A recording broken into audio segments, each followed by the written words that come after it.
Good morning. I'm Abimelech, king of Gerar. The reason I called this press conference is to announce a cure for the disease which has plagued our palace for many weeks. The plague was apparently caused by the God of a Hebrew man named Abraham. Abraham has prayed to his God and the plague has been lifted from our palace. That's all I have to say at this time.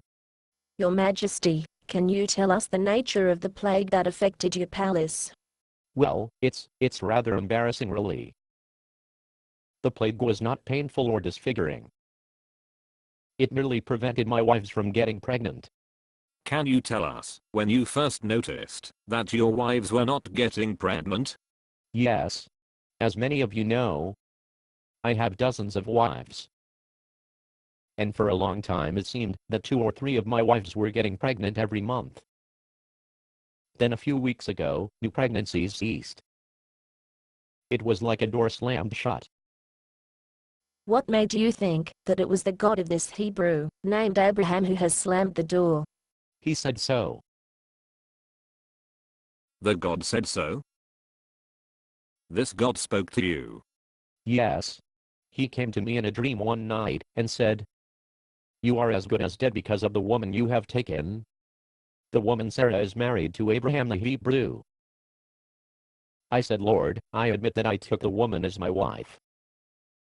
But I assure you, I never touched her. Lord, will you destroy an innocent nation?"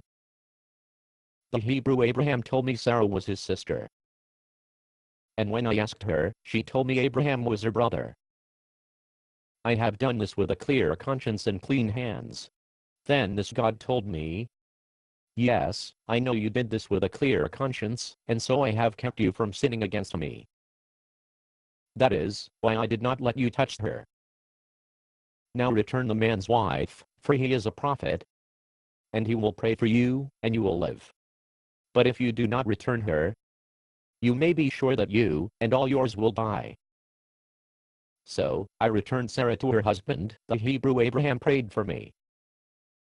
And, well, this unfortunate incident is now over. My wives are getting pregnant again. Are you saying that this God of Abraham actually prevented you from even touching Sarah? You know, that's the funny thing. Sarah is a very attractive woman. Very desirable. But as soon as she came to the palace, I lost all interest in her. I thought it was my will. But it turned out that this God of the Hebrews was responsible. Why would a God go to all the trouble to protect a woman from a king? I asked Abraham that very question. He told me that several years ago, his God had promised him that he would someday become the father of millions of people. But as yet, Sarah has not been pregnant.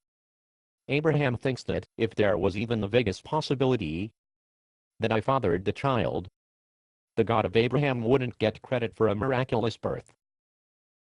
So, Abraham's God made sure that any future babies would not be credited to me by letting everyone know that I never laid a hand on her. Abraham lied to you. Why didn't you just have him killed for bringing such misery to your palace? For the same reason. Both Abraham and Sarah have this special covenant with their God. He won't let anyone touch either of them until their destiny is fulfilled. Surely you could have at least had Abraham pay a ransom to get his wife back. As a matter of fact, I paid him.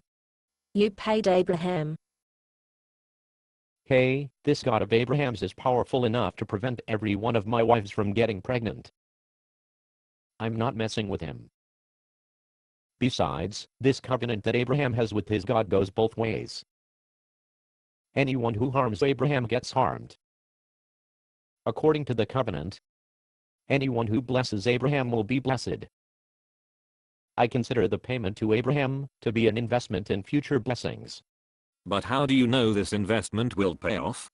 Because Abraham has done this before. Done what before? Actually, Abraham pulled this stunt in Egypt a few years ago.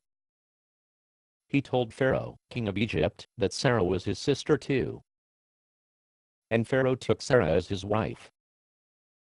And Pharaoh's family got a plague too. Why would Abraham lie twice? He thought that, if he didn't lie, the kings would kill him to get his wife.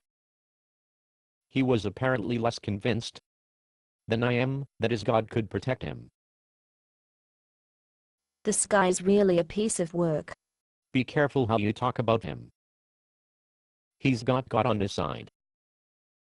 If God is for you, who can be against you? Based on a play by Bob Snook. Conditions for use. Do not sell any part of this script, even if you rewrite it. Pay no royalties, even if you make money from performances. You may reproduce and distribute this script freely, but all copies must contain this copyright statement.